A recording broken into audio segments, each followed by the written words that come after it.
Hello guys, welcome to Fateh classes. कैसे हैं आप सब लोग। तो गाइज, आज का जो अपना सेशन होने वाला है, इसके अंदर हम बात करने वाले हैं खोज व उनके नामकरण के बारे में, कोशिका विज्ञान पे। ओके, किसने क्या खोजा और किसने नामकरण किया, उसके बारे में हम लोग देखने वाले हैं इस सेशन के अंदर।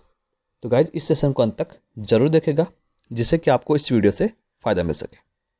साथ ही साथ अगर आप हमारे इस चैनल पर पहली बार जुड़ रहे हैं तो हमारे इस चैनल को जरूर सब्सक्राइब कीजिएगा और बेल आइकन को दबाना ना भूलें, जिससे कि आपको आगे आने वाली हर नई वीडियो की अपडेट आपको मिलती रहेगी। तो गाइस, चलते हैं बिना टाइम वेस्ट के हुए क्वेश्चन की तरफ।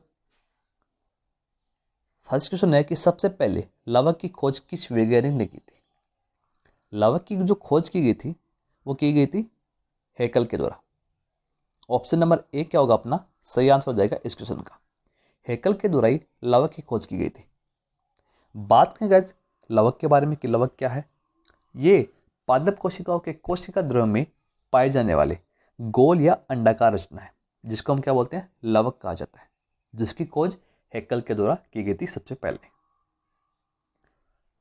अगला क्वेश्चन देखिए, अगला है लवक का नामकरण किस वैज्ञानिक ने किया था। खोज और नामकरण दोनों अलग अलग है। लवक का नामकरण की हम बात करेंगे तो किस वैज्ञानिक ने इसको खोजा था, सिपर के द्वारा। सिपर के द्वारा खोजा गया था। तो ऑप्शन नंबर सी क्या होगा अपना सही आंसर हो जाएगा। हेकल ने क्या किया, खोज की थी और सिपर के द्वारा इसको नामकरण दिया गया था लवक को। अगला क्वेश्चन देखिए, अगला है गुणसूत्र की खोज किस वैज्ञानिक ने की थी। जो गुणसूत्र है हमारे शरीर के अंदर, उसकी खोज किस वैज्ञानिक ने की थी। तो गाइस, इसकी खोज की गई थी विल्हेल्म वॉन नागिली के द्वारा। ऑप्शन नंबर डी अपना सही आंसर हो जाएगा। बात करेंगे गाइस गुणसूत्र के बारे में कि गुणसूत्र क्या है। गाइस, ये हमारे शरीर के अंदर कोशिकाओं से बने होते हैं गुणसूत्र। एक मनुष्य की बात की जाए जिसके अंदर कितने, एक मनुष्य के अंदर 46 गुणसूत्र पाए जाते हैं। अगर मैं जोड़े की बात करूं तो 23 जोड़े होते हैं। ठीक है, नर और मादा मीन्स कि मेल और फीमेल के अंदर सेम गुणसूत्र होते हैं 22, लेकिन जो 23वां होता है वो अलग होता है। ओके, अगला क्वेश्चन है कि गुणसूत्र का नामकरण किस वैज्ञानिक ने किया था। गुणसूत्र का जो नामकरण किया गया था वो किया गया था किसके द्वारा, वोल्टेयर के द्वारा। ऑप्शन नंबर बी वोल्टेयर अपना सही आंसर हो जाएगा, जिन्होंने गुणसूत्र का नामकरण किया था। अगले क्वेश्चन देखिए, अगला है माइटोकॉन्ड्रिया की खोज किस वैज्ञानिक ने की थी। माइटोकॉन्ड्रिया की खोज कौन से वैज्ञानिक के द्वारा की गई थी। तो गाइस, ये की गई थी रिचर्ड अल्टमैन के द्वारा। ऑप्शन नंबर डी क्या होगा अपना सही आंसर हो जाएगा। रिचर्ड अल्टमैन के द्वारा ही माइटोकॉन्ड्रिया की खोज की गई थी। बात करेंगे गाइस माइटोकॉन्ड्रिया के बारे में कि है क्या। ये गाइस जीवाणु एवं नील हरित शैवाल को छोड़कर से सभी सजीव पादप एवं जंतु कोशिकाओं के कोशिका द्रव्य में अनियमित रूप से बिखरे हुए धोरी झिल्ली आबंद कोशिकाओं को क्या बोलते हैं, माइटोकॉन्ड्रिया कहा जाता है गाइस, जिसकी खोज रिचर्ड अल्टमैन के द्वारा की गई थी। ओके गाइस, अगर आप हमारे इस चैनल पे पहली बार जुड़ रहे हैं तो हमारे इस चैनल को जरूर सब्सक्राइब कीजिएगा और बेल आइकन को दबाना ना भूलें, जिससे कि आपको आगे आने वाली हर नई वीडियो की अपडेट आपको मिलती रहेगी। अगर गाइज आपको वीडियो पसंद आ रहा है तो इस वीडियो को लाइक कीजिए, शेयर कीजिए और आप इस पर कमेंट भी कर सकते हैं गाइज। अगर गाइज चलते हैं नेक्स्ट क्वेश्चन पे। नेक्स्ट है कि माइटोकॉन्ड्रिया का नामकरण किस वैज्ञानिक ने किया था। माइटोकॉन्ड्रिया का जो नामकरण कौन से वैज्ञानिक के द्वारा किया गया था। तो यह किया गया था कार्ल बेंडा के द्वारा। कार्ल बेंडा के द्वारा माइटोकॉन्ड्रिया का नामकरण किया गया था। तो ऑप्शन नंबर सी क्या हो गया अपना राइट आंसर हो गया इस क्वेश्चन का। ओके, अगला क्वेश्चन है कि गोल्जी काय की खोज किस वैज्ञानिक ने की थी। गोल्जी काय, जिसको गोल्जी बॉडी भी कहा जाता है, गोल्जी काय की खोज की गई थी किसके द्वारा, कैमिलो गोल्जी के द्वारा। नाम से स्पष्ट हो रहा है कैमिलो गोल्जी, जिन्होंने गोल्जी काय की खोज की थी। तो ऑप्शन नंबर ए क्या हो गया अपना सही आंसर हो गया इस क्वेश्चन का। बात करेंगे गोल्जी काय के बारे में, जिनको गोल्जी बॉडी भी कहा जाता है। ये कोशिका के कोशिका द्रव्य में केंद्र के समीप कुछ थैलेनुमा कोशिकांग में पाए जाते हैं, जिनको गोल्जी बोरी या गोल्जी काय भी कहा जाता है। ये क्या पाया जाता है? थैलेनुमा संरचना के अंदर, कोशिका के अंदर पाए जाते हैं।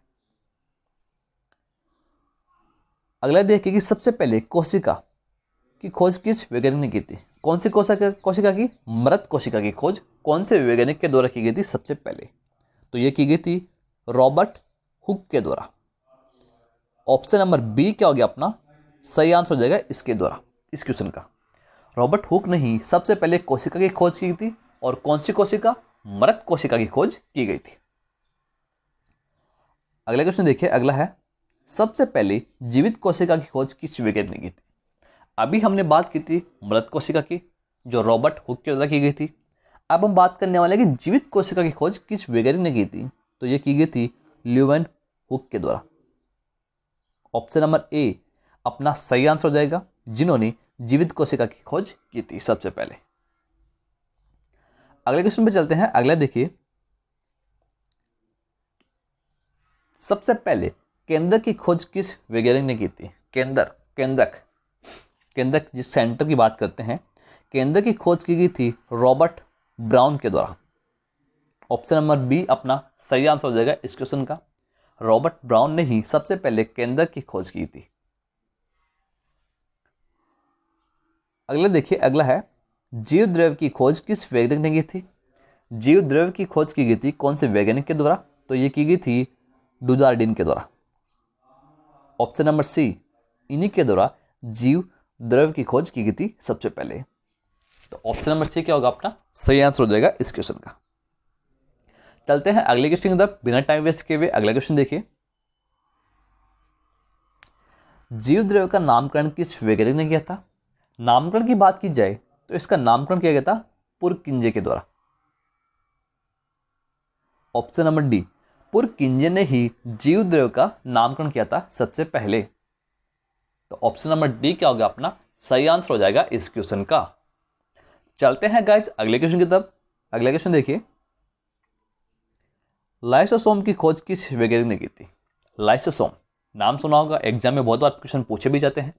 तो लाइसोसोम की जो खोज की गई थी सबसे पहले, वो की गई थी डी डू के द्वारा की गई थी। ऑप्शन नंबर डी अपना सही आंसर हो जाएगा इस क्वेश्चन का। लाइसोसोम की जो खोज की गई थी वो 1955 के अंदर की गई थी, 1955 के अंदर। और ये अंतःकोशिका पाचन में मदद करता है। ये क्या करता है? लाइसोसोम पाचन के अंदर मदद करता है गाइस, और ये मृत कोशिका का निष्कासन करता है लाइसोसोम, इसका यही कार्य है। अगला क्वेश्चन है कि राइबोसोम की खोज किस वैज्ञानिक ने की थी? राइबोसोम की जो खोज की गई थी वो जॉर्ज पेलेट के द्वारा। ऑप्शन नंबर ए अपना सही आंसर हो जाएगा, जिसने राइबोसोम की खोज की थी। राइबोसोम जो सजीव कोशिकाओं के कोशिका द्रव्य में स्थित बहुत ही सूक्ष्म कण, जिनकी प्रोटीनों के संश्लेषण में महत्वपूर्ण भूमिका है, यह होता है राइबोसोम, जिसकी खोज जॉर्ज पेलेट के द्वारा की गई थी। इसका जो महत्वपूर्ण भूमिका है वो प्रोटीनों के संश्लेषण के लिए बहुत ही महत्वपूर्ण है राइबोसोम। अगला है कि राइबोसोम का नामकरण किस वैज्ञानिक ने किया था? नामकरण किया गया था रिचर्ड बी रॉबर्ट्स के द्वारा। ऑप्शन नंबर बी, जिन्होंने राइबोसोम का नामकरण किया था। तो ऑप्शन नंबर बी क्या होगा अपना सही आंसर हो जाएगा इस क्वेश्चन का। ओके, अगला क्वेश्चन है कि कोशिका सिद्धांत का प्रतिपादन किस वैज्ञानिक ने किया था? कोशिका सिद्धांत का जो प्रतिपादन किया गया था वो किया गया था स्वान और स्लाइडेन के द्वारा। तो ऑप्शन नंबर बी और सी मीन्स कि ऑप्शन नंबर जो डी है वो अपना राइट आंसर हो जाएगा इस क्वेश्चन का। बोथ जिन्होंने कोशिका सिद्धांत का प्रतिपादन किया था सबसे पहले। ओके, तो गाइज ये थे कुछ खोज व उनके नामकरण के बारे में हमने देखा, जो एग्जाम के अंदर क्वेश्चन बनते हैं, डायरेक्ट पूछे जाते हैं। आई होप कि आपको ये सेशन अच्छा लगा होगा गाइज। अगर आपको ये सेशन अच्छा लगा तो वीडियो को लाइक कीजिए और ज़्यादा से ज़्यादा शेयर भी कीजिए। अगर आप हमारे इस चैनल पे पहली बार जुड़ रहे हैं तो हमारे इस चैनल को जरूर सब्सक्राइब कीजिएगा और बेल आइकन को दबाना ना भूलें, जिससे कि आपको आगे आने वाली हर नई वीडियो की अपडेट आपको मिलती रहेगी। तो गाइस चलते हैं, मिलते हैं नेक्स्ट सेशन में नेक्स्ट इंपॉर्टेंट टॉपिक के इंपॉर्टेंट क्वेश्चंस के साथ। तब तक के लिए thank you, good bye and take care.